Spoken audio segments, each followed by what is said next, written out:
Le Parlement européen a soutenu un appel invitant l'Union européenne à s'attaquer à la hausse des cas de répression transnationale sur son territoire, une tactique utilisée par les régimes autoritaires pour réduire au silence les dissidents de leur diaspora ou les exilés.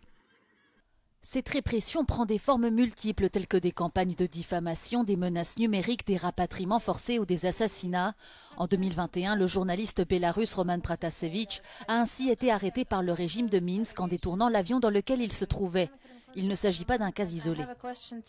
Basically, since the end of the Cold War, what's happened is that more people have been able to leave repressive states and settle somewhere else. And also we have telecommunications technology that allows us to stay in touch and actually also allows authoritarian governments to track people when they move abroad. And so what we've seen is this increase in authoritarian states trying to track and silence, surveil, harass dissidents abroad, including in the US, Canada, and all over Europe.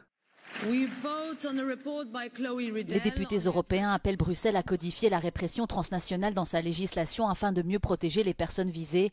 Ils demandent également à tous les États membres d'interdire l'exportation de logiciels espions vers des régimes autoritaires. On propose aussi de mieux lutter contre ce qu'on appelle les logiciels espions. Aujourd'hui, ces logiciels espions participent du harcèlement dans le cadre de la répression transnationale. C'est quelque chose que vous pouvez avoir sur votre téléphone, sur votre ordinateur sans même le savoir. Et aujourd'hui, vous avez par exemple beaucoup de dissidents russes qui sont espionnés via ces logiciels.